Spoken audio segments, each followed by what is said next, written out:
During our careers, most of us come across a leader who didn't quite trust their people. You can see it in the small things. They keep too tight a grip. They go around their direct reports. And they surround themselves with the same small group of people they've always worked with. From the outside, it looks like insecurity, or control, or just poor delegation.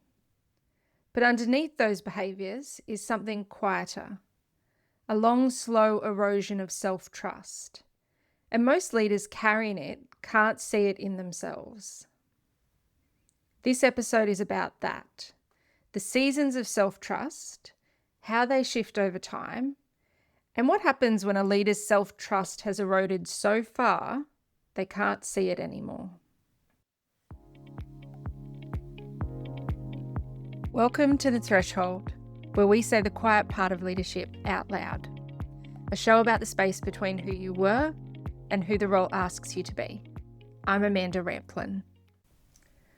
In the last 5 episodes, we've been sitting with the experience of being at the threshold, the doorway, the trap of outworking it, the performance of having it together, the voice at 4 a.m. or 5 a.m., and the endurance of staying when staying is hard. Today, I want to sit with something that's underneath all of those. Self-trust. Not confidence. Confidence is the external expression of capability. Self-trust is something quieter. It's a relationship we have with our own judgment, the degree to which we believe our own instincts are worth listening to. And here's what I've come to believe about self-trust. It isn't a constant. It moves, and there are seasons in a leader's career when self-trust is high, and seasons when it's almost completely gone. Most leaders don't notice they're in a low season until they're well into it. They just experience the symptoms. The control, the avoidance, and the shrinking of who they're willing to work with. Today I want to walk through what these seasons look like, what they cost us, and what the work is for navigating them. Let me start with a story about a leader I'll call Simon. Simon is a senior leader, and he's known as someone who's rigorous, who does his homework and who can be trusted with complex work. If you spent a week observing him, you'd see a leader who looks competent and engaged. By every external measure, he's doing the job. But spend a bit more time and you'd start to notice some patterns. The first is who he works with. Simon has built a career around a small group of people he's known for years. Direct reports, peers, external partners. What they have in common is that Simon has worked with them before. He knows their style. He trusts them to deliver. When new people enter his orbit, he keeps them at arm's length until they've proven themselves over time. Sometimes that takes years. Sometimes it never happens. When someone suggests he include a new voice in a project, Simon finds reasons it won't work. They're not the right fit. They don't understand the context. Or the timing isn't right. Now, the reasons sound reasonable. Underneath what's happening is that he doesn't trust himself to read someone new.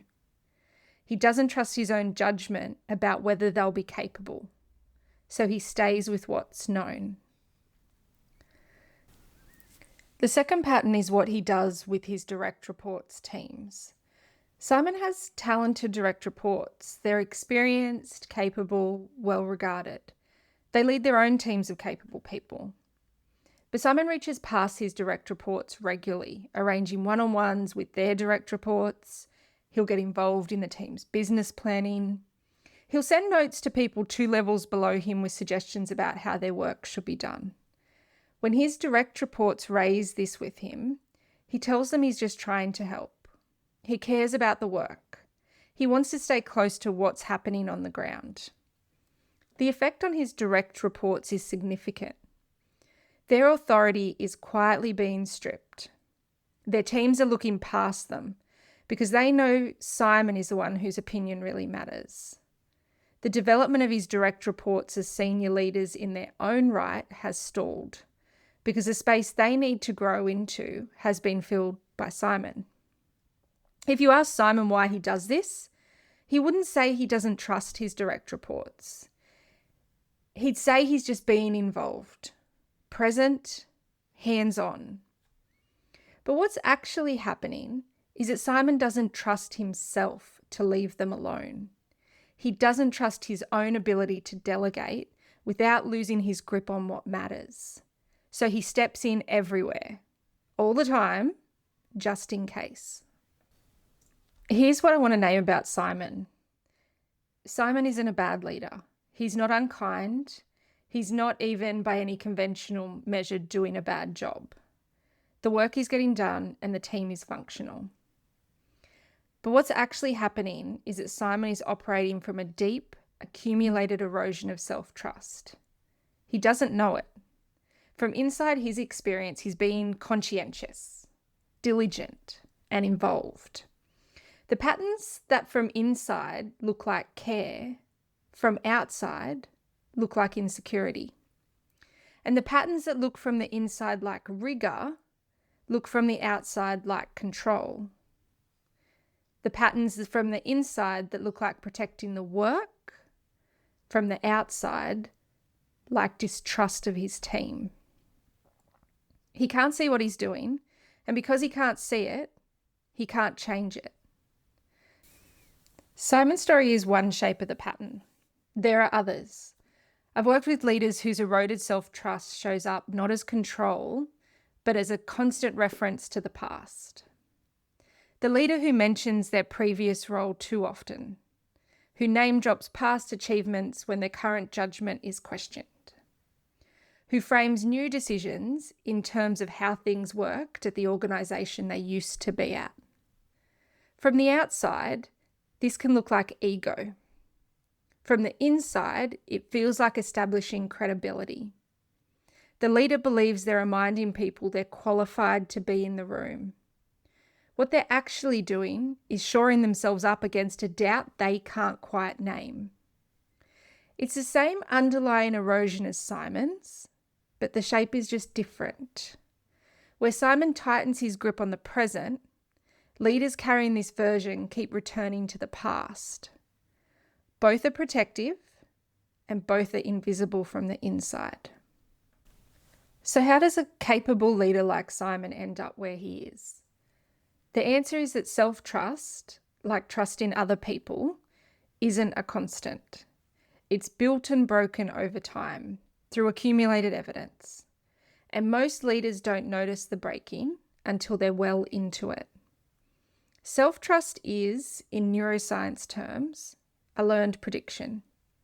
The brain is constantly building a model of what we can and can't rely on.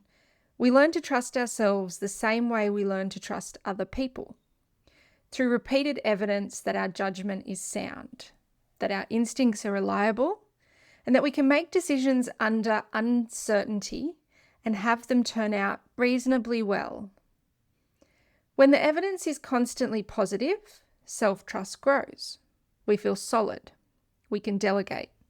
We can take risks. When the evidence is mixed or negative, self-trust starts to erode. Not all at once, slowly. We start to doubt our own read of situations. We start to need more confirmation. We start to protect ourselves by narrowing the situations we're willing to step into. And from inside, this doesn't feel like erosion. It feels like reasonable caution. The brain doesn't announce that self-trust is low. It just generates the protective behaviours. There are roughly 4 seasons of self-trust that most leaders move through over a career. The first is building. Early in a career, we're still gathering evidence about whether our judgment is reliable. We check more, we seek mentors, and this is very healthy. The second is established. After enough positive evidence, we develop a settled relationship with our own judgment. This is the season most people think of as being a confident leader. The third is shaken. Something has happened that's challenged our faith in our own judgment. A failure, a decision that backfired, a period of underperformance. A leader who was previously settled becomes more cautious. The fourth is eroded. The doubt has accumulated long enough that we've stopped trusting our own judgment in significant areas. We compensate by tightening our grip. The protective behaviours become a way of being. Simon in our story is deep in the fourth season. The erosion has been happening for years. He doesn't see it as erosion. He sees it as his leadership style. Here's a way to feel about this. Think about what happens after a friendship breaks down badly. Maybe you trusted someone with something important and they let you down. Not just once, but repeatedly. Most people, after that experience, don't trust the next person quite the same way. They're more cautious. They wait longer before opening up. They're not paranoid. They have evidence. They've learned to protect themselves. This is healthy in moderation. It becomes a problem when the protection generalizes. When you start treating everyone like the friend that let you down. When the caution becomes the default. The same thing happens with self-trust. Leaders who have been burned by failed decisions, by team disappointments, or by moments when their judgment turned out to be wrong, start operating from accumulated harm. They have evidence, but the evidence is old, and the situations in front of them are new.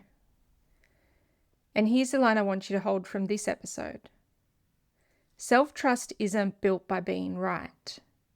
It's built by being willing to keep choosing, even when we've been wrong before.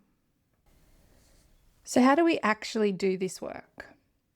The honest answer is that rebuilding self-trust is slow. It can't be done in a weekend. It happens through small, repeated acts of choosing, in conditions that can feel uncertain, and noticing what happens. So here are a few experiments to start with. The first is to recognize which season you're in. Most of us don't have language for these seasons, so we don't notice the one we're in. The first work is to start observing your own behavior and ask what season it's pointing to. If you're tightening your circle of trust, that's a signal. If you're reaching past your direct reports, that's a signal. And if you're avoiding decisions you used to make easily, or if you're seeking more confirmation than you used to, they're signals. None of these are character flaws. They're symptoms. They're telling you that something about where your self-trust is right now. The second is to find one small place to choose against the protective pattern. Not the biggest decision, somewhere small. A meeting where you would normally insist on being in the room and you decide not to be. A decision you would normally make yourself and you let your direct report make it instead. Or a new person you would normally keep at arm's length and you let into the work a little earlier than feels comfortable. The point isn't to be reckless, it's to gather new evidence. Each time you choose against the protective pattern and the world doesn't end, you're building a piece of evidence that your self-trust can use to recalibrate. This is slow and you won't feel different after one experiment. But over time, the accumulated evidence starts to shift the brain's model and the protective pattern starts to loosen. The third is to be honest with yourself about what your patterns are costing.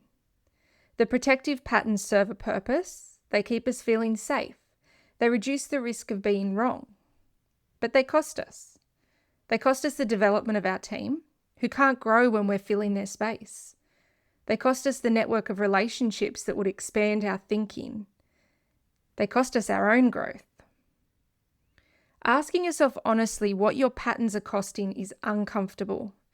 So the temptation is to defend them, to explain why they make sense. But sitting with the cost, even briefly, can shift the calculus. The protection that felt necessary starts looking like it's also taking something. And when the cost becomes more visible than the protection, the willingness to experiment with something different starts to grow. If you're at the threshold right now, here's the question I'd offer you. Which season of self-trust are you in? Don't answer too quickly. Sit with it. Notice your patterns over the past few months, the decisions you've been making, the people you've been keeping close, the situations you've been avoiding. What season do these patterns point to? And then a second question.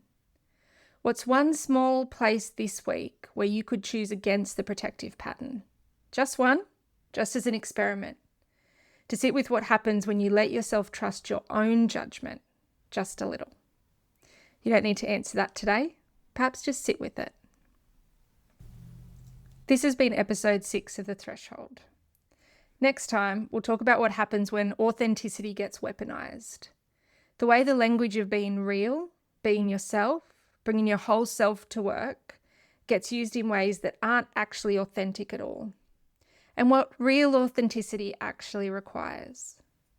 If this episode landed, the most helpful thing you can do is share it with one person you know who's quietly carrying their own season of low self-trust. Sometimes a story is what helps us see ourselves. If you haven't already, follow the show wherever you're listening so the next episode finds you. And if you have time, leave a review. Your review genuinely helps other leaders find this work. Thank you for being here. I'll see you in 2 weeks.